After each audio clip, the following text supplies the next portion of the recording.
Hello again, it's Llewellyn King, and I'm joined today by a very sick but very brave young lady who's agreed to come on the television to tell us her story, to do those things that we try to do on this broadcast, to comfort the sick, to stir up the medical profession, and to influence the research community to do more about MECFS, this terrible scourge. My name is Marie-Laure. I've had MECFS since I was 11 years old. I came down with mononucleosis in the 6th grade.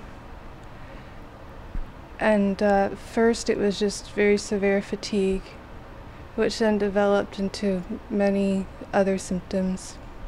Pain, cognitive problems. Could go on for an hour just describing my symptoms, really. And I was unable to continue with my studies or really get out of the house. And for about 3.5 years at that point, I alternated between either trying very, very hard to go to school and being, well, extremely ill just from the exertion and effort, and homeschooling. And that period was very difficult because I was completely isolated. I didn't have any friends or even a proper diagnosis. I was eventually diagnosed with fibromyalgia, but as a pediatric patient, I wasn't offered any kind of treatment whatsoever. Where was this? This was in Canada. And I was also essentially expelled from my first school. And the second school demanded that I go see psychiatrists, which I did. But they eventually refused to see me, saying that I wasn't a psychiatric case. And after about as I said, 3.5 years, I started to get to a point where I could at least go to school, though very much part-time with a lot of accommodations. And I was able to make it for high school, and I did make friends again. And I started to have a certain quality of life again. I had a lot of trouble during that time, but I was still very happy to be able to be back in school again. And during that time, from approximately the ages of 15 to 18, I did get very gradually better, so that after high school I was able to do what I'd wanted to do for years and years, which was go off to Southeast Asia. Which I probably wouldn't have done had I been properly diagnosed. But I understand that not only do you speak obviously beautiful English, but you also speak French and Chinese, so you did some good in all this period in terms of education. Yes, I had 3.5 years after high school before I once again became first housebound and then bedridden. And I spent about 3 of those years in China and Taiwan. As I said, I didn't know that I hadn't been diagnosed, sorry. And so I didn't know that by pushing myself and doing so much that I was actually feeling very unwell pretty much every day. I was actually making myself more and more ill. But I felt that it was worth it, and I think I was right now that I've become again so very ill. I'm very happy to have that behind me.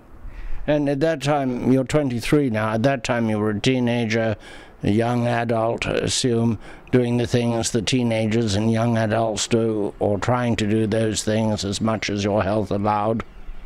Yes, to a certain extent. When I was in China, I only had 3 hours of classes a day, which I was able to manage. And I was able to go out and do some enjoyable things.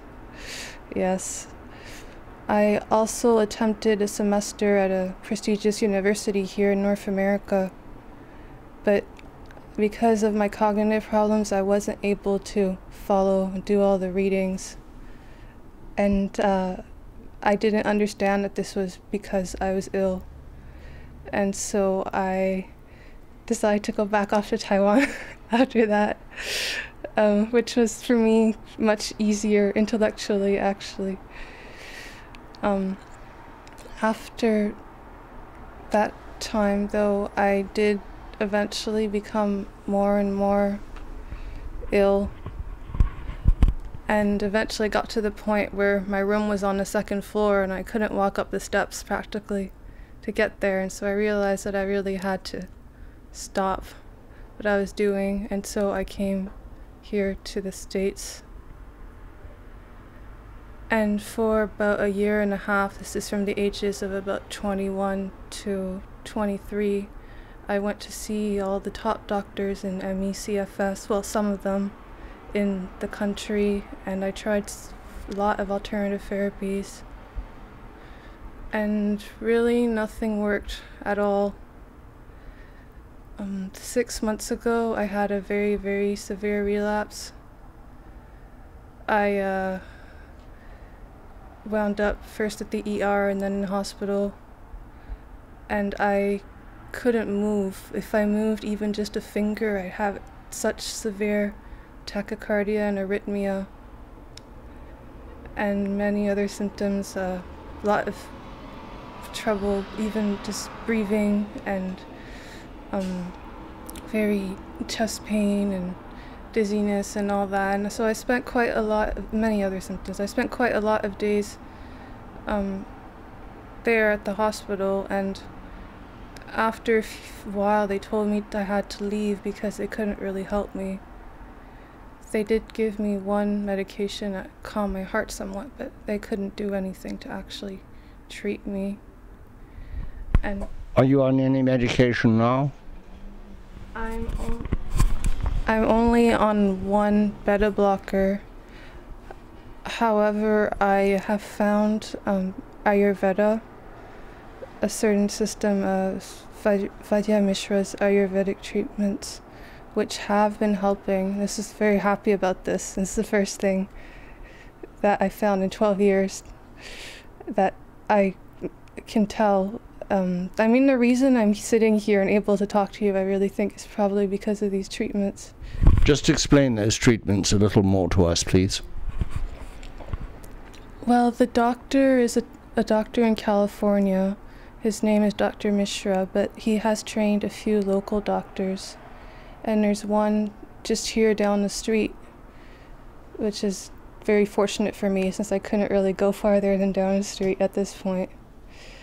And the treatments consist in a combination of a very carefully managed diet, transdermal creams, so you absorb the medication through the skin, and eventually drops, and also what they call marma points, which is stimulating certain points on the body. Is that from Asian medicine? Is that related to Chinese medicine? Not that you got it in China, but that this doctor is practicing it. Ayurveda is actually Indian traditional medicine. And this doctor has been practicing in North America for many years. Give me his name again, because people will be asking for his name. Dr. Mishra, M-I-S-H-R-A. In California? Yes. We are talking here to a very brave and very special young woman, and I want to tell you as we conclude that I hope desperately that you get well, but also that you have a lovely Canadian accent. Nobody would have any doubt that you're not from the United States, but from Canada. Good luck.